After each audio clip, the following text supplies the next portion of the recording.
So brothers and sisters, brotherhood and sisterhood is not one that is based on these worldly materialistic things or these criminal gangster things. And it's not based on looks or appearance or popularity. The brotherhood is for what? Who is the main player in our brotherhood? When we are brothers and sisters in Islam, in faith, who is the main player? Who is the guide for us? On what standards is our brotherhood based on? What is it based on? If you don't know what it is based on, then it is not a true faithful brotherhood. It is not a real one.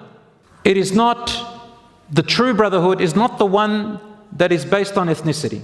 The true brotherhood is not the one based on color. It's not based on money or power or sex, sexual temptations. It is by Allah's rules. When Allah governs the way we are. And if I am your brother and you are my brother, and the time of salat comes, and you truly are my loyal brother, then you will think about my well-being in this world and my well-being in the hereafter, two of them. And you will say to me, brother, let's stop. Let's go to do our salat. You remind me and I remind you. You might say, well, what about a non-Muslim who reminds me of salat? They're pretty good. There are some non-Muslims, mashallah, who have amazing character and they're quite loyal and they'll remind you of your prayer.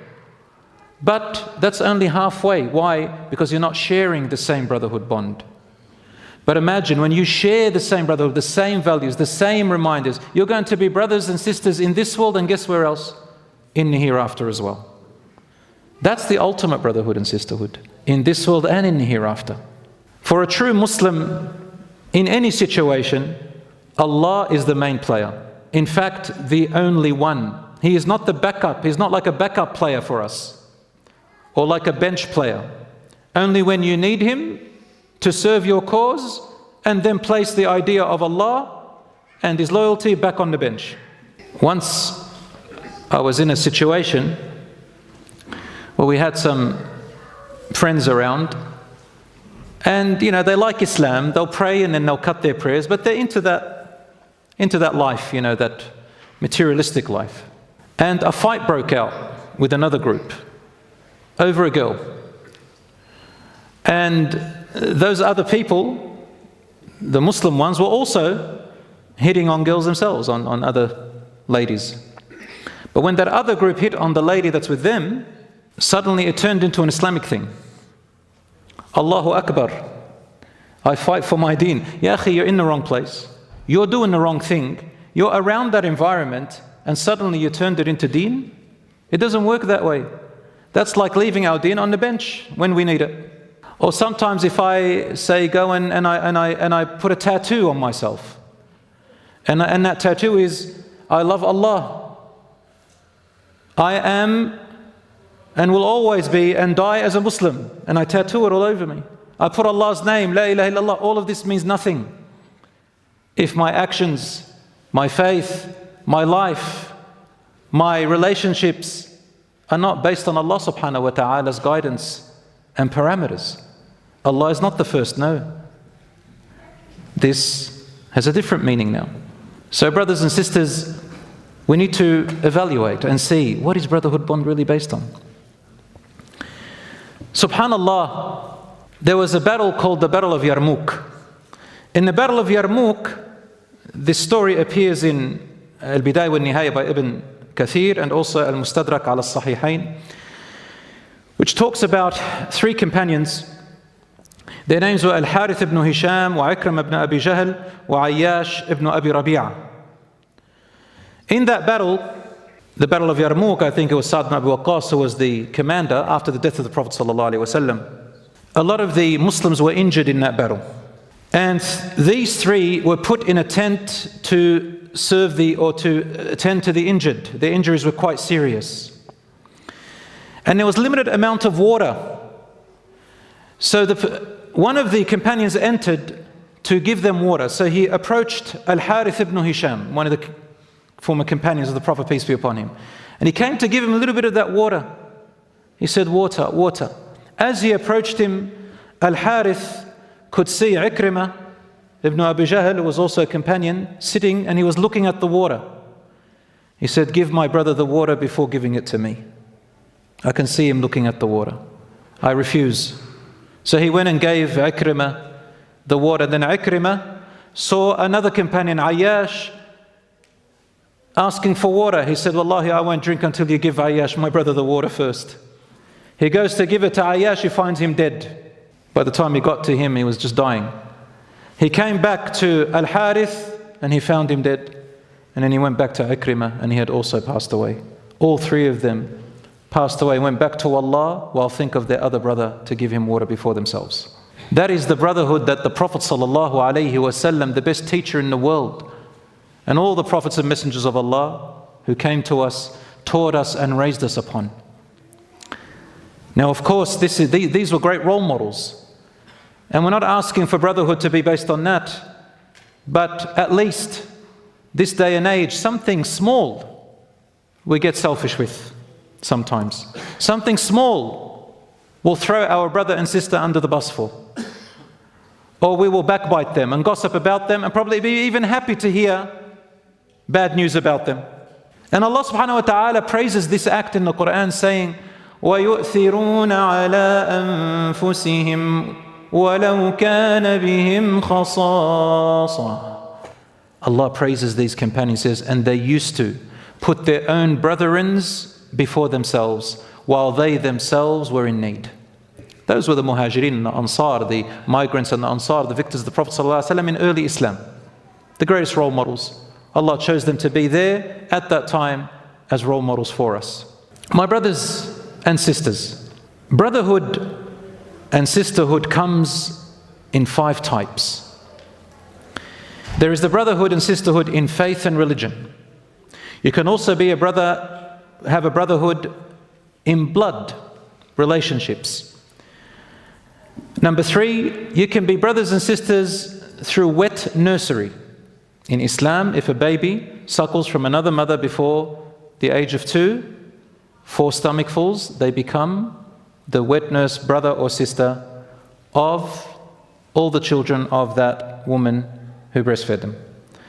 Number 4, there is a brotherhood and sisterhood in race, nationality and tribe. And number 5, we have a brotherhood and sisterhood in humanity. All of them are brotherhood and sisterhood systems which Islam acknowledges and praises. But the ultimate and the highest brotherhood and sisterhood of all of these, which encompasses them all, that without it, all of it means nothing, is what? The brotherhood and sisterhood in faith and Iman.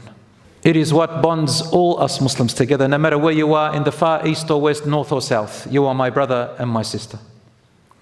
And I would like to take a moment right now, just to stop for about 1 minute or a few seconds. I would like you, my dear brothers and sisters, to turn to the person next to you, whether you know them or not. And you have an option to either shake their hand or give them a hug. Right now, can you do that? Let us feel the brotherhood and sisterhood bond between us. Who did you hug, Ya Hadrami? Good. You don't have anyone to hug? Ta'al. Yeah, I will hug you. Habibi. Habibi.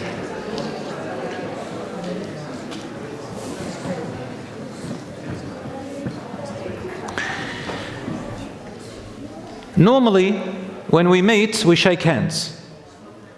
But if a person is coming from a distance, you haven't seen him in a while, you hug.